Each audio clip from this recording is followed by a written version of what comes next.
네, 19장 1절부터 오늘 일단 12절까지 19장 1절부터 12절까지 읽도록 하겠어요.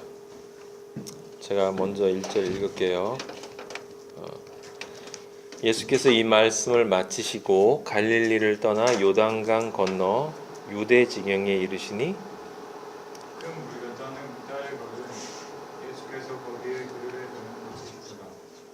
바리새인들이 예수께 나와 그를 시험하여 가로되 사람이 아무 연고를 물론하고 그 아내를 내어버리는 것이 옳으니까. 예수께서 대답하여 가라사대 사람을 지으신 이가 본래 저희를 남자와 여자로 만드시고 그러므로 남자가 자기 부모를 떠나 아내와 일한테 둘이 한 몸이 될 것이다라는 말씀을 읽어보지 못했느냐. 이러한즉 이제 둘이 아니요 한 몸이니 그러므로 하나님이 짝지어 주신 것을 사람이 나누지 못할지니라 하시니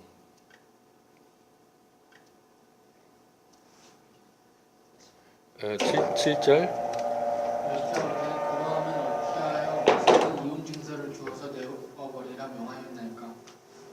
예수께서 이르시되 모세가 너희 마음에 완악함 때문에 아내 부림을 허락하였거니와 그는 그렇지 아니하니라. 내가 너희에게 말하노니 누구든지 음행한 의무 외에 아내를 부리고 다른 데 장가드는 자는 가증함이니라. 세자들이 가로되 만일 사람이 아내에게 이같이 헐치는데 장가들지 장가들지 않은 것이 조상나이다. 예수 읽으세요. 예수께서 가라사대 사람마다 이 말을 받지 못하고 오직 타고난 자라 야할지니라. 네, 어머니의 태로부터 된 고자도 있고 사람이 만든 고자도 있고 천국을 위하여 스스로 된 고자도 있도다. 이 말을 받을 만한 자는 받을지어다. 네, 오늘 일단 12절까지 말씀을 같이 보고 시간이 되면 또 조금 더 하도록 하겠습니다. 잠깐 기도하겠습니다. 아버지 감사합니다. 아버지의 말씀 앞에 또 섰습니다. 진리로 저희들의 영혼 육에 빛을 비추어 주시고 우리의 영과 혼과 육을 아버지께서 원하시는 그 존재로 완성해 나가시기를 기도합니다. 아버지의 선한 뜻이 그 빛 가운데 있사오니 아버지의 그 말씀이 능력이 되어서 우리의 존재를 아버지가 원하시는 그 존재로 온전하게 변화시켜 주실 줄 믿고 그렇게 완성하시는 늘 완전하신 나의 아버지, 우리 마하나임의 아버지, 모든 그리스도인들의 아버지를 찬양하고 영광 돌립니다. 예수 그리스도 이름으로 기도하였습니다. 아멘. 자, 오늘 말씀은 이혼에 대한 말씀이에요. 이혼에 대한 말씀.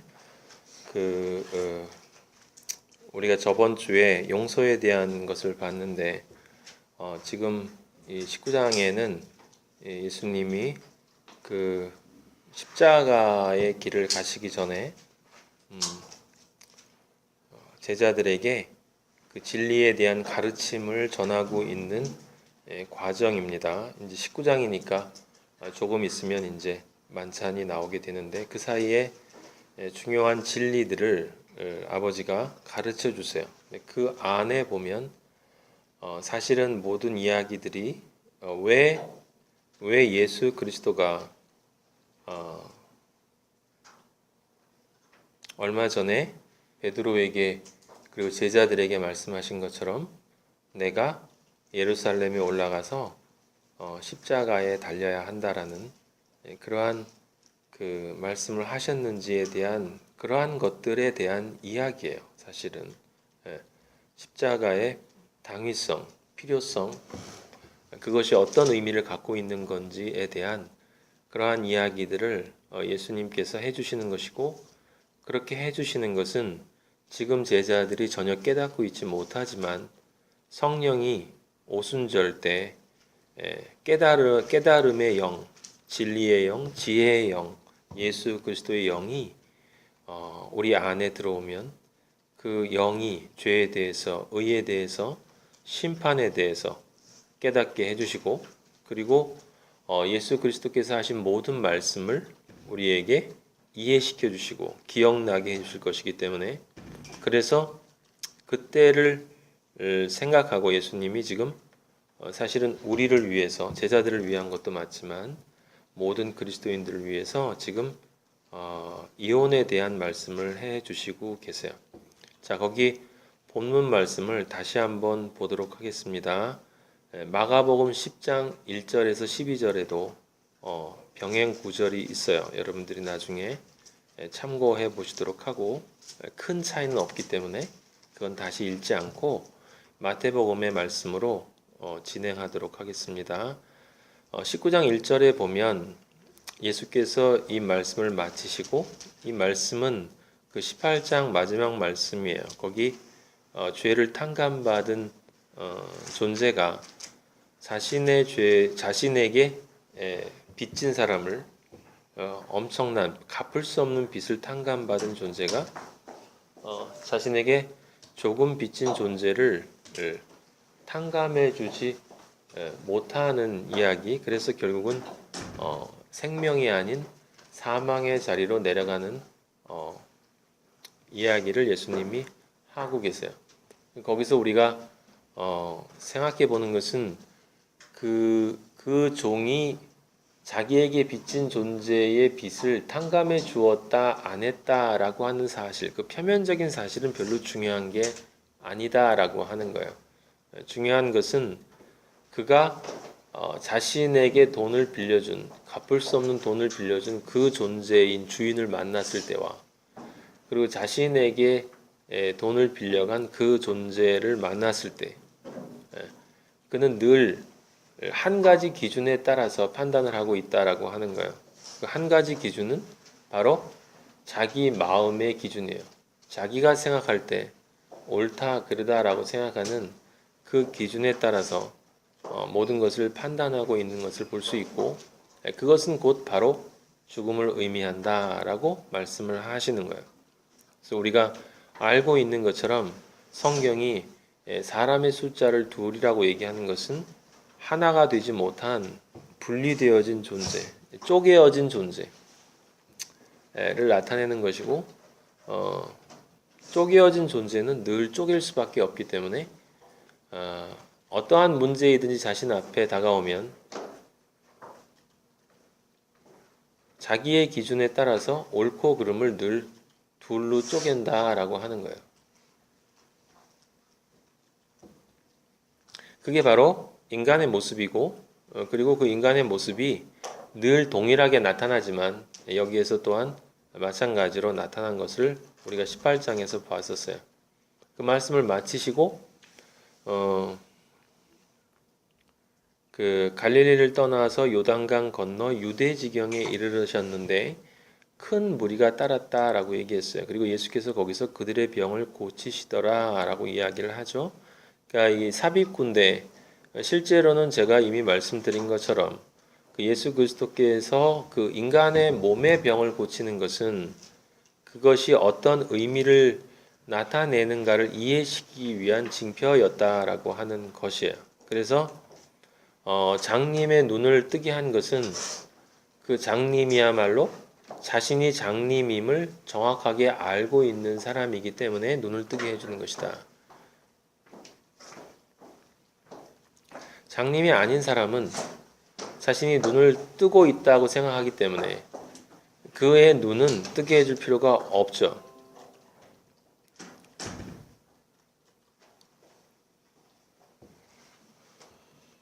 그래서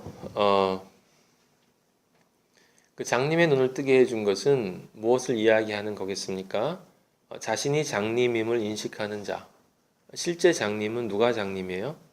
눈이 안 보이는 사람이 아니라 자신이 눈을 뜨고 있다고 믿고 있는 사람이 진짜 장님이다 라고 예수님은 말씀하시는 것이고, 너희가 장님이 아니라고 하니 너희 죄가 그대로 있다라고 예수님께서 바리새인과 사두개인에게 말씀하신 것이 있어요. 그러니까 장님을 고쳐주신 것은 진정한 의미의 장님을 부르시는 초대의 상징이죠. 초대의 기호예요. 초대하는 말씀인 거예요. 말씀. 예수님이 병을 고쳐주시거나 죽은 자를 살리는 것은 그것을 통해서 진짜 병에 걸려 있고 진짜 죽은 자들을 너희가 낫기를 원해야 하고 생명을 얻기를 원해야 한다라고 하는 것을, 그리고 그렇게 해줄 수 있는 유일한 존재가 바로 나라고 하는 사실, 내가 바로 그 천국이라고 하는 그 사실을 사람들에게 알려주기 위해서 병을 고치시고 육체의 병을 고치시고 죽은 육체의 사망을 고쳐주신, 살려주신 것이다 라고 하는 걸 잊어버리면 안 된다라고 하는 거야. 그래서 예수님은 늘 제한적으로 하셨지 모두 다 해주지 않으셨다. 여기도 마찬가지로 그들의 병을 고치시더라 라는 삽입구는 그 앞에 있는 용서가 뭔지를 모르는 그 병에 걸린 자를 비롯해서 이 다음에 지금 바리새인들, 바로 그 바리새인들의 병을 또 예수님이 고치시기를 원하기 때문에, 그래서 중간중간마다 삽입구로 예수님께서 병을 고치시는 장면들이 성경에 그렇게 여러 곳에 등장을 하는 거예요. 건강한 사람이 세상엔 하나도 없거든요. 건강한 줄 믿는 병자들 뿐이고 살아있다고 믿는 죽어있는 시체들밖에 없기 때문에 예수님이 그렇게 보여주실 수밖에 없는 것이다. 그들이 이해할 수 있는 방식으로. 근데 그렇게 보여줘도 사실은 이해를 못했었어요. 자, 그래서 지금 그 얘기는 앞에서도 아버지가 하시는 것은 그 병을 고쳐주시는 일이고 앞으로도 할 일은 바로 그 병을 고쳐주는 것이다 라고 하는, 너희들이 가지고 있는 죽음에 이르는 병, 그걸 고쳐주는 일이다 라고 이제 예수님이 말씀을 하시는 것이고, 그래서 실제 그 다음에 이제 병 걸린 사람들이 나와요. 누구냐면 3절에 바리새인들이 나옵니다. 사두개인들이라는 말은 없고 바리새인들이라고 나왔어요. 바리새인들은 자신들이 신앙이 아주 있다고 믿는 사람들이라고 말씀을 드렸죠. 율법주의자들이고, 그리고 본인들이 누구보다도 신앙이 있다고 생각하는 사람들로서 늘 자신들과 의로운 존재인 자신들과 의롭지 않은 죄인들을 쪼개고 있던 바로 그 둘의 세상 죄인들, 죽어있는 시체들이에요. 자기의 의로 가득한 존재들이 바로 바리새인들이에요. 옛날에 있었던 사람들이 아니고 우리 안에 때때로 들어오는 바리새인들 이야기하는 거예요, 여러분. 남들 얘기하는 게 아닙니다. 예수께 나와서 그를 시험하여 이르되, 그쵸? 실제 진리가 되지 못한 존재는 늘 진리를 시험합니다. 왜냐하면 그 진리를 시험함으로써 자신의 의의를 드러내 보이고 싶기 때문에, 한편으로는 인정받고자 하는 마음도 있고, 다른 한편으로는 그게 가짜라는 것을 드러냄으로써 내가 진짜라는 것을 보이고 싶기 때문에, 그 심리학에서는 그 투사라고 하는 것처럼 다른 존재를 정죄하게 되면 나는 그 정죄로부터 벗어나는 듯한 착각을 일으키고 있기 때문에, 사람의 심리예요, 그게. 그러니까 사실은 바리새인들은 특정한 부류가 아니라 우리들이 바리새인들의 모습을 가지고 있는 거죠. 물론 사두개인들의 모습도 있어요. 순수하게 세상적인 선악과를 따라서 사는 모습도 있고 바리새인의 모습도 있어요. 사람이 어떤 이유가 있으면 그 아내를 버리는 것이 옳으니까? 라고 물어봐요. 그러니까 지금 바리새인들은 아내를 버리는 것 자체에 대한 질문을 하는 것이 아니라 아내를 버리는 이유를 찾고 있어요. 그들은 이미 버리고자 하는 마음이 있다라고 하는 것이고, 아내를 버리려고 하는 마음은 그들이 가지고 있는 그 내면의 육체적인 욕망이, 즉 행복감이 한 여자에게 떨어지면 다른 여자를 그 행복감의 대상으로 얻고 싶은데 그들은 뭐냐면 율법주의자, 바리새인들이에요. 자기들이 의롭다고 스스로 자칭하는 존재인데 나는 그리스도인이라고 이야기를 하는데 내 안에는 세상을 향한 욕망이 있어요. 근데 세상을 향한 욕망이 있다 그러면 내가 신앙이 없다라는 게 증명이 되고 신앙대로 하면 세상 욕망을 추구할 수가 없고 근데 요 교활한 바리새인이 세상 욕망도 추구하고 내가 신앙이 있다는 것도 드러내 보이고 그래서 두 마리 토끼를 다 얻고 싶은 거예요. 그래서 아내를 버리되 합법적으로 그러니까 성경이 말하는 하나님이 인정하는 방식으로 아내를 버리면 신앙적으로도 문제가 없고 나의 욕망도 채울 수가 있기 때문에 계속 아내를 바꿔서 선악과를 먹을 수가 있기 때문에 그래서 예수님한테 그것을 물어본 거죠. 그 안에 질문 자체에 이미 그들이 어떤 욕망을 가지고 있는지가 드러나고 있어요. 예수님은 본질적인 말씀을 하시죠. 이 말씀은 창세기에 이미 나와 있는 이야기예요. 부모를 떠나서 남자가 부모를 떠나서 아내에게 합하여 둘이 한 몸이 될지니라. 아담과 하와의 이야기로 우리가 이미 창세기에서 여러 번 본 거예요.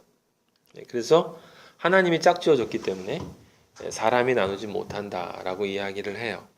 그래서 실제 일반적으로 여러분이 결혼을 하면 이혼하는 것이 하나님의 뜻이 아니다라는 것을 근거로 들기 위해서 이 구절이 많이 사용이 되고 그리고 어떤 사람들은 그 하나님을 잘 믿는 것이 이 아름다운 가정을 꾸리는 것으로 연결을 시켜서 생각하는 사람이 많은데 그런 경우에 이제 또 인용되어질 수 있는 말이에요.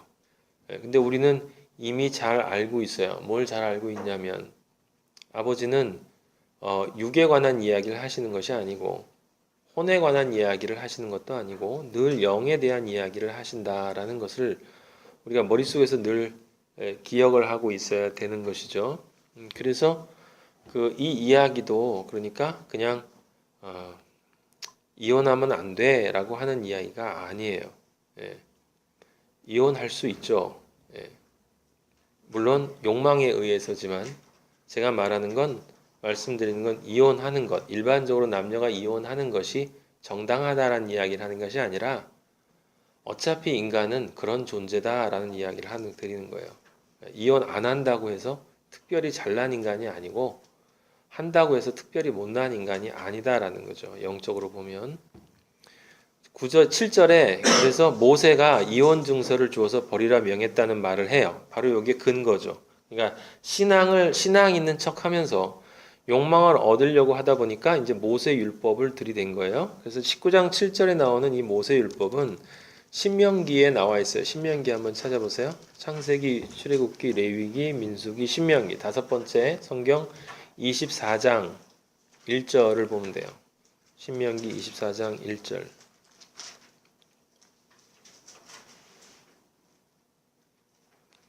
거기 이혼과 재혼에 대한 이야기가 나와 있는데 사람이 24장 1절이에요. 신명기 24장 1절. 제가 읽겠습니다. 아내를 맞이하여 데려온 후에 그에게 수치되는 일이 있음을 발견하고 그를 기뻐하지 아니하면 이혼 증서를 써서 그의 손에 주고 그를 자기 집에서 내보낼 것이요 그 여자는 그의 집에서 나가서 다른 사람의 아내가 되려니와 3절 그의 둘째 남편도 그를 미워하여 이혼 증서를 써서 그의 손에 주고 그를 자기 집에서 내보냈거나 또는 그를 아내로 맞이한 둘째 남편이 죽었다 하자 4절 그 여자는 이미 몸을 더럽혔은즉 그를 내보낸 전 남편이 그를 다시 아내로 맞이하지 말지니 이 일은 여호와 앞에 가증한 것이라 너는 네 하나님 여호와께서 너에게 기업으로 주시는 너의 몫으로 주시는 땅을 범죄하게 하지 말지니라 라고 얘기를 했어요. 이게 이제 신명기에 나오는 율법의 이야기예요. 지금 이 신명기에 나오는 말씀 중에서 우리가 좀 유의해서 봐야 될 것이 있는데 수치되는 일이 있음을 발견했다라는 말이 있고 24장 1절에 보면 그에게 수치되는 일이 있음을 발견했다. 그를 기뻐하지 않는다라는 말이 있어요. 그게 이제 근거가 되는 거예요. 근거. 이혼 증서를 써주는 근거. 그 근거가 있으면 수치되는 일이거나 기뻐하지 않는 근거가 있으면 이혼 증서를 써줘라. 손에 쥐어주고 내보내라. 그러면 다른 사람의 아내가 될 수 있다라고 하는 거예요. 근데 일단 나가서 둘째 남편에게 미움을 받아서 또 쫓겨나거나 아니면 둘째 남편이 죽었다고 하더라도 그 여자는 이미 몸을 더럽혔은즉 그를 내보낸 전 남편이 다시 그를 아내로 맞이하지 말라라고 했어요. 그렇게 맞이하게 되면 그것이 하나님 아버지 앞에서 가증한 거래요. 가증하다는 얘기는 굉장히 심각한 이야기예요. 심판의 대상이 된다는 얘기예요. 너는 네 하나님 여호와께서 내게 기업으로 주시는 땅을 범죄하게 말지니라. 만약에 그렇게 하면 네가 존재하고 있는 그 축복의 땅, 가나안, 하나님의 나라, 그 땅을 범죄하게 하는 것이다. 영적으로 이야기하면 사실은 그 땅이라는 것은 우리의 마음밭을 이야기하는 것이다 라고 생각하면 되겠죠. 우리의 마음밭을 더럽히는 거예요. 마음밭은 예수 그리스도의 마음이 되어야 되는 곳인데 그것을 가증하게 만든다라고 하는 것이죠. 이게 무슨 말이냐라고 하는 거예요. 여기 지금 여러분들이 기억해야 될 게 지금 뭐냐면 이혼 증서라는 게 도대체 뭐냐? 수치되는 일이 있음을 발견하고 기뻐하지 않는다라는 게 도대체 뭘까? 이 말은 수치되는 일이 하고 기뻐하지 않는다라는 말을 여러분 이게 이쪽으로도 해석이 되고 저쪽으로도 해석이 돼요. 그 원어를 공부하시는 목사님들은 이 단어를 가지고 이혼 증서라고 하는 단어를 또 분석을 하고 원어를 이렇게 저렇게 이야기를 하는데 여러분 우리는 말씀 자체에서 하나님의 뜻을 발견할 수 있어요. 그러니까 그에게 수치되는 일이 있음을 발견할 때 그라고 하는 존재는 아내가 될 수 있겠죠. 1차적으로 사람이 아내를 맞이하여 데려온 후에 그 여자에게서 수치되는 일이 있어요. 그 수치되는 일이 무엇인지 나와 있지 않아요. 그건 해석상의 문제다라고 하는 거예요. 해석상의 문제. 주관적이라는 이야기고 남편이 수치되는 일이라고 판단을 하면 설사 그것이 청소를 잘 못하는 일이라 할지라도 근거가 될 수 있다. 그래서 그를 기뻐하지 않는다라고 하는 이야기가 되겠죠. 여기 지금 모세의 율법 안에는 어떤 뉘앙스가 깔려 있는 거냐면 어쨌거나 저쨌거나 이 인간들은 내보낼 놈들이다 라는 뜻이 담겨 있는 거예요. 모세의 율법을 모세가 주지 않는다 하더라도 그 인간 안에 있는 그 죄성, 자기 중심적인 욕망의 죄성은 어떠한 구실을 써서라도 여자를 내보내고 딴 여자를 데려다가 살 거다라는 이야기를 하는 거죠. 그게 깔려 있는 거예요. 그러니까 수치되는 일이나 기뻐하지 않는다는 말을 열어놓은 건 뭐냐면 구체적으로 그것을 적는다 하더라도 어차피 안 지킬 놈들이다라는 것이 깔려 있는 거예요. 그래서 그 뒤에 이혼 증서를 써준다는 이야기는 쫓아낼 수 있는 근거다라는 것이 아니고 그 다음에 다른 남자를 맞이할 수 있는 근거로 모세가 준 거다라는 것이에요. 그래서 위에 우리가 읽은 본문에 보면 19장 8절에 예수께서 이르시되 모세가 너희 마음의 완악함 때문에 너희가 마음이 악하거든. 그래서 아내 버림을 어쩔 수 없이 허락한 거야. 원래는 안 되는 건데 허락을 한 거야. 너희 마음이 완악하기 때문에. 그러니까 완악하기 때문에 아내 버림을 허락했는데 그럼 버린 아내는 어떡하냐? 버려진 아내는 그 버려진 아내도 살아야 할 거 아니냐? 그러니까 버릴 때 그냥 버리지 말고 이혼 증서라도 써주면 그 여성이 가서 내가 남편이 있는 아내로 하면은 그 간음하기 때문에 돌에 맞아 죽으니까 이혼 증서라도 가지고 있으면 이제 나는 혼자다라고 하는 결혼할 수 있는 그러한 상태가 됐습니다라는 것이 되니까 다른 남자에게 갈 수 있지 않겠냐라고 해서 그 여성을 보호하는 측면에서 해준 거지.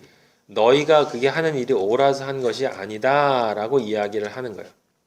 제가 지금 여러분들에게 말씀드리는 차원은 지금 혼의 차원이에요. 지금 혼의 차원으로 여러분에게 말씀드리는 겁니다.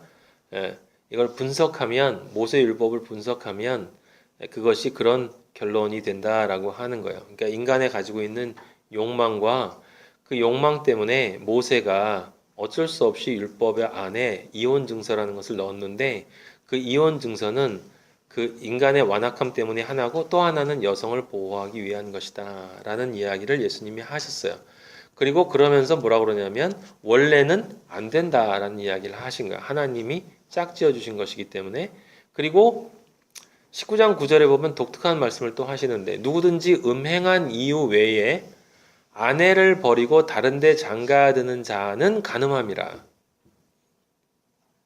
그러니까 남편을 버리고 다른 남자에게 가는 여자가 간음함이라 하지 않고 9절에 보면 음행한 이유에 아내를 버리고 다른 데 장가드는 놈도 간음하는 거라고 얘기를 하세요.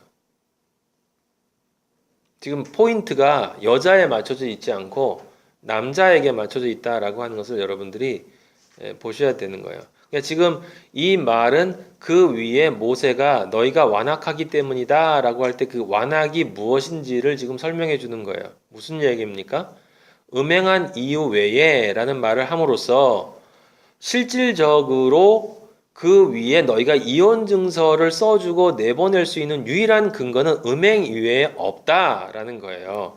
너희들이 늘 그렇게 하는 것처럼 인간적인 욕망 때문에 수치스럽다라는 근거를 들어서 너희들이 그냥 이유를 찾아서, 그러니까 근거가 있기 때문에 사람들은 차별하는 게 아니잖아요. 차별하고 싶기 때문에 차이를 찾는 거지. 예, 늘 그렇단 말이에요. 그러니까 흑인들이 잘못됐기 때문에 차별하는 게 아니라 흑인들을 차별하고 싶기 때문에 껌둥이라고 하는 그 차이점을 부각시키는 것처럼 그 인간의 모습이니까 그렇게 했다라고 하는 거예요. 그래서 예수님이 지금 뭐라고 얘기하는 거냐면 원래는 수치, 기뻐하지 않을 수 있는 유일한 일은, 그래서 이혼 증서를 써주고 내보낼 수 있는 유일한 일은 뭐밖에 없다? 간음밖에 없다라고 하는 거예요. 근데 그렇게 하지 않고 다른 데 장가드는 자들이 누구냐면 바로 지금 질문을 하고 있는 바리새인들이었기 때문에 예수님이 지금 뭐라고 얘기하셨냐면 너희들이 바로 간음한 자들이다 라고 얘기하는 거라고요. 너희들이 바로 간음한 자들이다. 왜 그렇습니까? 너희들이 바로 그 육체의 욕망을 추구하는 존재들이기 때문이야. 너희들이 바로 그 선악과를 먹은 놈들이야 라고 이야기를 하는 거죠. 그러니까 음행한 이유 외에 아내를 버리고 할 때 음행한 아내, 바로 음행한 아내가 바로 너희들이야 라고 하는 이야기를 하는 거예요. 예수님이 너희가 음행한 아내야 임마 라고 얘기를 지금 바리새인들에게 하는 거다라고 하는 거예요. 그러니까 제자들이 지금 바리새인들이 한 말이 아니에요, 여러분. 바리새인들은 거기까지 이야기를 했고 10절에 보면 바리새인들 옆에서 예수님과 바리새인들의 대화를 듣고 있던 제자들이 이야기하는 거예요. 제자들이 뭐라고 그러냐면 예수님, 사람이 아내한테 그렇게 해야 되면요, 그럼 차라리 장가들지 않는 게 낫지 않나요? 라고 이야기를 해요. 그러니까 제자들이 누구란 증거냐면 제자들이 바로 그 바리새인들이라는 말이 되는 거예요. 제자들도 똑같은 생각을 하고 있었다라고 하는 거죠. 무슨 얘기냐면 내가 결혼해서 한 여자가 간음한 것 이외에 평생 그 여자를 사랑해주고 데리고 살아야 된다 그러면 얼마나 지겹고 힘들겠냐 이 말이에요. 이렇게 더 이상 그 여성에게 마음에 들지 않으면 어떤 이유를 들어서건 내보내고 다른 여자를 드릴 수 있어야, 그래야 결혼할 맛이 나는 거지. 그렇지 않다면 그럼 결혼을 뭐하러 합니까? 지금 예수님을 따라다니고 주는 그리스도이시여 살아계신 하나님의 아들이십니다라는 고백을 한 그 제자들이 지금 바리새인들의 말을 정확하게 되풀이해서 하고 있는 거예요. 뭐라고요? 병자들이에요, 병자들.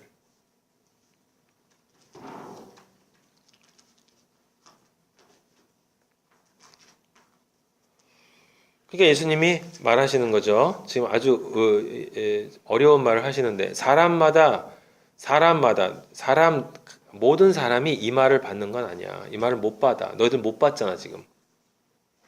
바리새인도 못 받고 다 못 받지. 아무도 못 받잖아. 오직 타고난 자라야 할지니라. 이 말도 아주 의아한 말이에요. 오직 타고난 자라야 할지니라. 타고나다니. 그럼 태어날 때부터 예수님을 이해할 수 있는 자만 이해할 수 있단 말인가요? 그 말이에요. 그 말을 하고서 12절에는 또 그 말과 전혀 상관이 없어 보이는 말씀을 하십니다. 어머니의 태로부터 된 고자도 있고 사람이 만든 고자도 있고 천국을 위하여 스스로 된 고자도 있도다. 천국을 위하여 스스로 된 고자도 있다. 이 말을 받을 만한 자는 받을지어다. 그래서 이 말을 사람들이 받았다고 믿기 때문에 천국을 위하여 스스로 된 고자가 되기 위해서 결혼을 하지 않고 독신으로 살고 수녀와 신부가 되고 그렇게 살아요. 그것이 육은 죽이는 것이다 라고 하는 성경을 네 믿음대로 될지어다 라고 그렇게 육으로 믿고 그렇게 죽음으로 가는 모습이 되는 거예요, 여러분. 예수님이 지금 천국을 위하여 스스로 고자가 되라 라는 말이 혼자 살아라, 결혼하지 말아라 라는 이야기일까요? 그런 말이 아니죠. 전혀 아니에요. 그런 말이 아니라는 힌트를 우리는 예수님이 본질적으로 하시는 말씀 속에서 이미 이해할 수 있어요. 무슨 얘기예요? 남자가 부모를 떠나서 아내에게 합하여, 여긴 사람이라고 이야기를 했어요. 아내에게 합하여 그 둘이 한 몸이 될지니라. 그런즉 이제 둘이 아니요 한 몸이니 그러므로 하나님이 짝지어 주신 것을 사람이 나눌지 못할지니라. 여기 19장 5절에서 16절에 있는 말씀을 여러분에게 다시 한번 번역을 해드리면 말씀하시기를 그러므로 사람이 유일한 사람이신 진정한 남편이신 예수 그리스도가 그 부모인 하나님 아버지를 떠나서 독생자, 유일하게 생명을 가진 아들, 하나뿐인 아들이 아니라 그렇게 생각하는 사람들이 있어요. 하나님이 하나뿐인 아들을 주셨대. 그게 독생자라는 말이 아니죠. 독생자라는 말은 오직 예수 안에게만 생명이 있는데 그 생명이 하나님의 아들로 오셨다라는 뜻이에요. 그 부모를 떠나서 아내에게 합하여, 하와에게, 우리에게 합하여 예수 그리스도가 우리와 한 몸이 되었다. 너희가 그리스도와 한 몸이 된 것을 알지 못하느냐라고 하시는 것처럼 한 몸이 된다라는 지금 그 얘기를 하고 계신 거고요. 그런즉 이제 둘이 아니요 한 몸이니, 그래서 실제 한 몸이 된 존재면 예수 그리스도와 내가 한 몸이 되었으면 하나님이 짝지어 주신 것이기 때문에 사람이 결탄코 나눌 수 없다라고 하는 이야기를 하고 계신 거예요. 그렇다면 5절과 6절의 말씀은 우리가 분명히 영적으로 이해할 수가 있는데 나머지 구절들은 어떻게 영적으로 이게 정합이 될 수 있느냐라고 하는 문제가 남아요. 7절에 여짜오되 그러면 어찌하여 모세는 이혼 증서를 주어서 버리라 명하였나니까. 그러니까 이 밑에 예수께서 음행한 이유가 있으면 아내를 버릴 수 있다라고 얘기를 하고 있어요. 음행한 이유가 있으면. 그런데 영적인 관점에서 우리는 분명하게 우리가 예수 그리스도이신 남편을 떠나서 음행한 것을 우리는 다 알고 있어요. 선악과를 먹은 것이 곧 음행이에요. 음행. 그래서 음행했기 때문에 그 하나님 아버지는 우리를 버린 것이 아니라 버릴 수밖에 없는 것이고, 버릴 수밖에 없다라는 것은 우리가 사실은 하나님 아버지를 떠났다라는 이야기죠. 고멜이 호세아 예수를 떠났지, 그 창기 고멜이 예수를 떠났지 예수님이 고멜을 떠난 게 아니라는 사실은 굉장히 중요한 사실이죠. 우린 다 알고 있지만. 그래서 9절에 나와 있는 것처럼 누구든지 음행한 이유 외에 오직 음행한 이유가 있을 때만 하나님은 우리를 버리신다라고 하는 거예요. 그 음행한다라는 것이 곧 나 외에 다른 신을 섬기는 것에서부터 시작되어진 십계명을 어기는 것이기 때문에, 따라서 그 음행한다라는 건 곧 장가드는데 누구에게 장가드는 거냐면 사탄에게 장가드는 것이다 라고 하는 것이고, 따라서 사탄에게 장가든 자는 그 사탄에게 장가들었다는 이혼 증서를 주고 죽음의 자리로 내몰릴 수밖에 없는 거예요.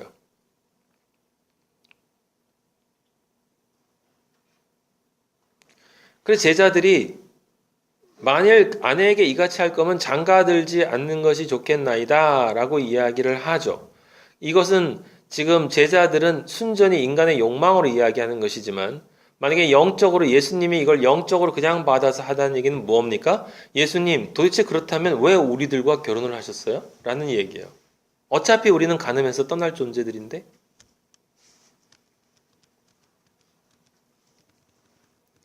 어차피 우리는 가늠해요. 제자들이 하는 말을 통해서 하나님 아버지는 우리한테 그런 말씀을 하시는 거예요. 어차피 우리는 가늠한 존재들인데 뭐하러 저희를 선택하셨습니까, 아버지? 왜 내 뼈 중에 뼈요 살 중에 살이라고 얘기를 하셨습니까? 왜 당신의 갈비뼈를 가지고 저희를 만드셨습니까? 왜 당신이 죽어서 저희를 살리시는 겁니까? 뭐하러? 어차피 우린 고멜인데 늘 끊임없이 아버지를 버리고 아버지와 함께 있다라는 말은 듣기를 원하면서도 늘 행동하는 걸 보면 아버지를 버리는 일만 밥 먹듯이 하는 저희들인데 도대체 뭐하러 장가를 드셨어요?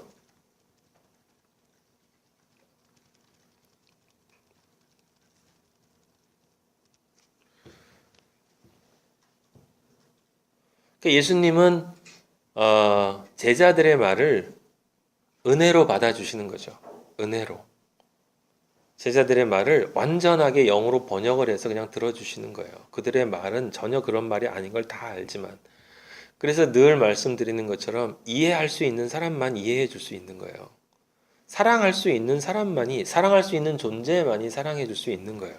우리는 사랑해 줄 수 있는 존재가 아니고 우리는 예수님을 이해할 수 있는 존재도 아니에요. 예수님이 우리를 이해해주고 예수님이 우리를 사랑해주고 예수님이 우리를 용서해주지 않으면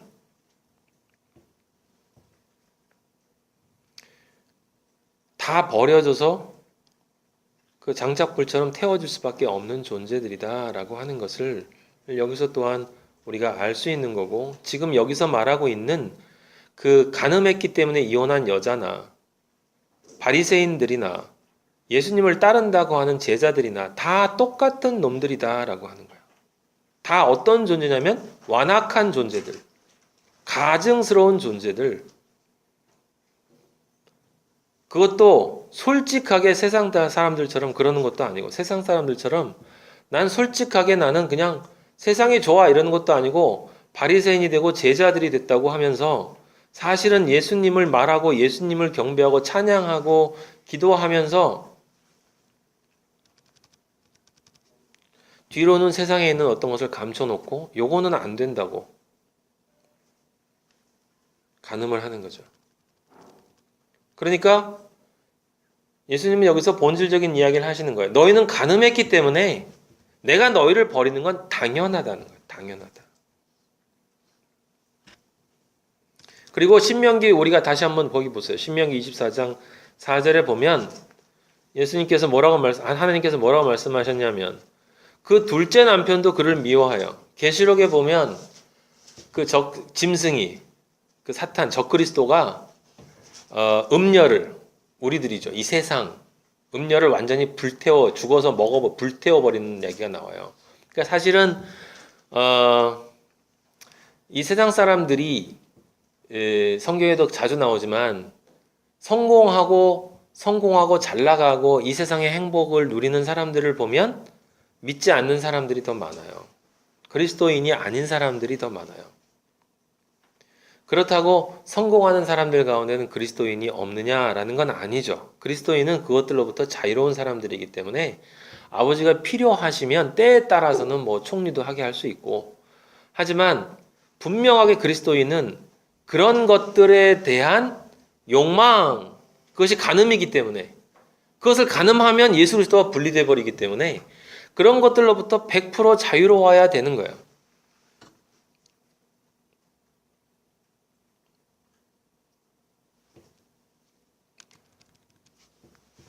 그래서 잘 되는 사람들이 많단 말이에요. 그러면 저도 그렇고 적어도 예수님을 따라서 살려고 했던 많은 사람들은 자기 인생을 가만히 들여다보고 늘 그 생각을 하는 거예요. 마음 한구석에 왜 아버지가 내가 아버지를 위해서 이렇게 열심히 사는데 신앙생활을 하는데 이것 조금 해결을 안 해주실까라는 생각을 늘 하는 거예요. 뒤쪽에 숨겨놔, 안 보이게 감춰놓고 아버지께 순종하는 것처럼 하지만 섭섭함이 늘 밑에 깔려 있어요. 그 비교 욕망이 늘 나에게 솟아난다라고 하는 거죠. 그래서 그 잘 나가는 사람들을 보면서 나도 모르게 자꾸 그 생각을 하다 보면 그 사탄이 생각을 넣어줘서 그 악한 영들이 내 안에 생각에 생각을 꼬리를 물고 하다가 나중에 그 섭섭한 마음과 하나님에 대한 원망 어린 말이 나도 모르게 이제 나오는 거죠. 입으로 그런 얘기를 한다는 게 아니라 내 영혼이 그런 얘기를 한단 말이죠. 내 무의식이 그런 이야기를 하고. 근데 아버지는 그걸 들으시거든. 내 입에서 나오는 이야기는 그건 결과이기 때문에 그건 들으나 마나야. 어차피 이 속에서 다 들리기 때문에.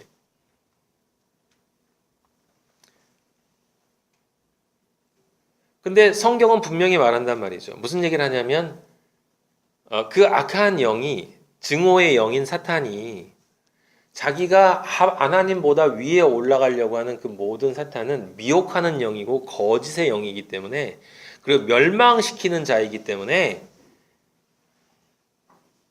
사람들의 기도가 이루어질 때 그 기도를 이루어주는 것이 사탄일 수가 있다라고 하는 것이고 그렇게 해서 내가 잘 되는 내가 원하는 방식대로 일이 되어지는 것이 실제로는 사탄이 나중에는 그대로 계속 가는 게 아니라 결국은 그 존재의 영혼을 멸망시키는 길로 가게 될 수밖에 없다라고 하는 거예요. 둘째 남편인